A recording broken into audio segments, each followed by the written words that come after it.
Offload. Welcome to the hook. Today is our special edition semi-final preview for both England versus France and New Zealand versus the United States. First up is England versus France. So, as the visiting side, if you're in America, the visiting side for rugby and soccer is on the second, whereas, in American sports, the home side is usually the second. So, let's go over France first. Loose head. Anne Deschamps. Hooker. Captain. Gail Mignon. Tight head. Julie Duval. Number 4 lock. Lene Cosson. Number 5 lock.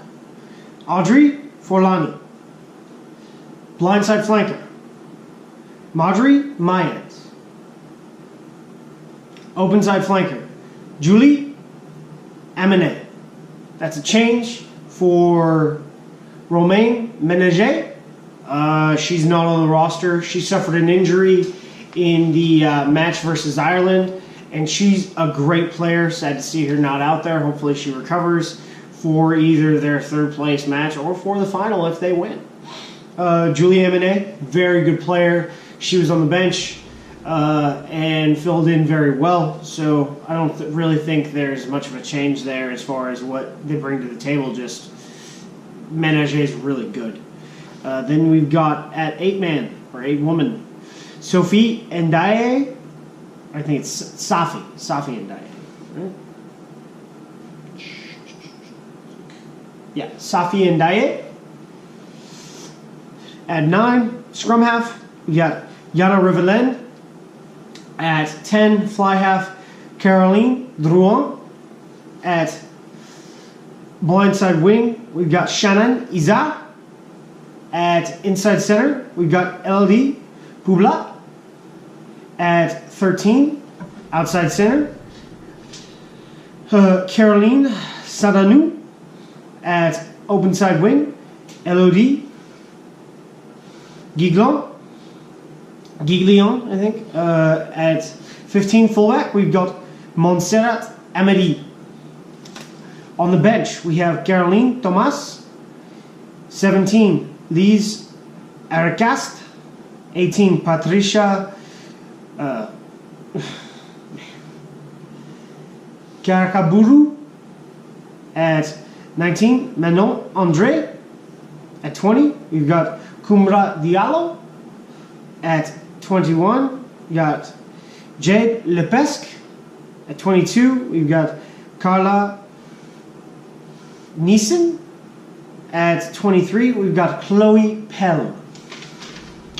And, France is a bit like England. They've got killers all over the place. They're really good. If you saw them play, they finished 3rd in the Six Nations this year.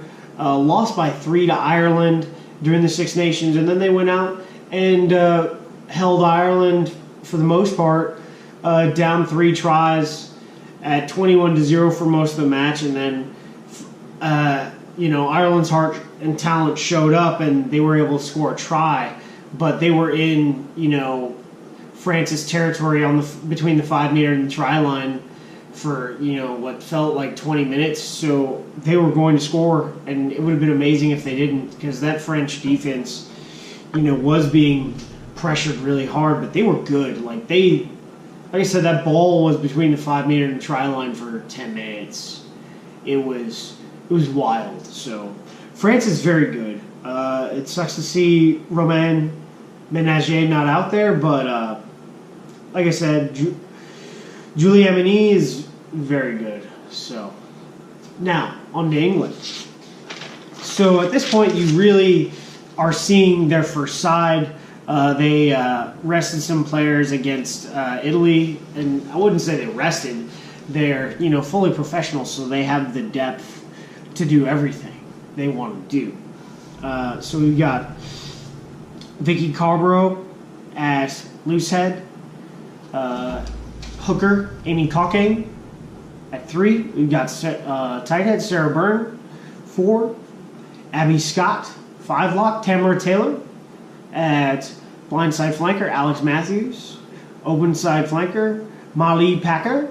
At 8, we've got Sarah Hunter, captain. 9, we've got Natasha Hunt. At 10, we've got Katie McLean, fly half. At inside center, we've got Rachel Burford. Maybe I suck. Rachel Burford. At outside center, we've got Emily Scarrett. At blindside wing, we've got Kay Wilson. At open side wing, we've got Lydia Thompson. Fullback, Danielle Waterman.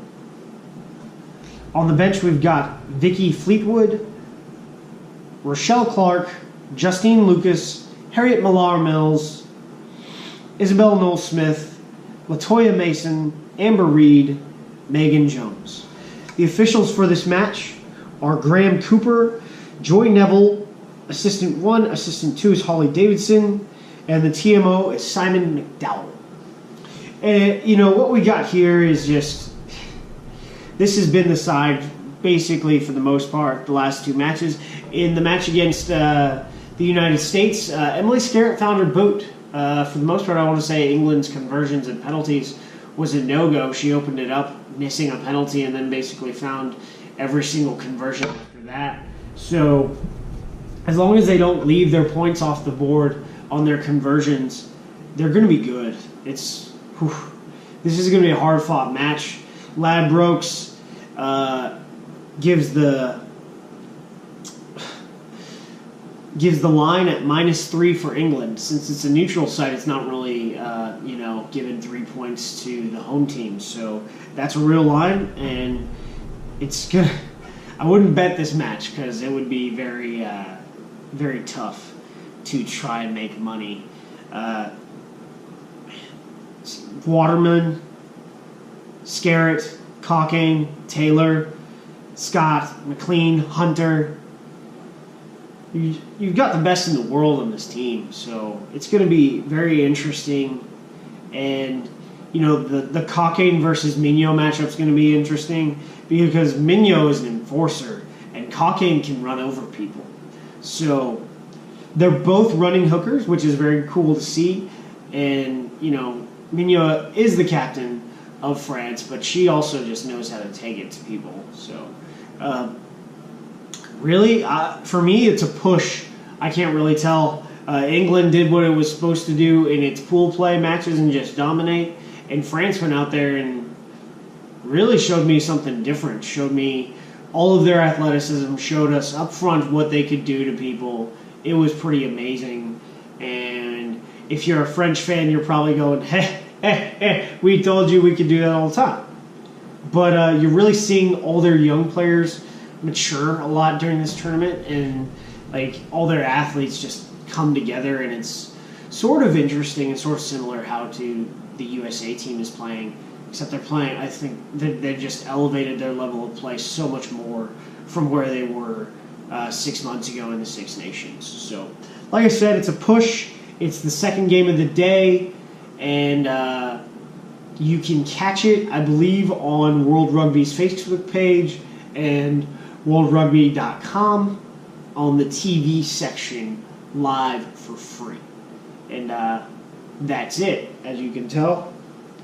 Go Red Roses, but the French lady, the France Feminines have showed me enough that I definitely need to rep Les Bleus again.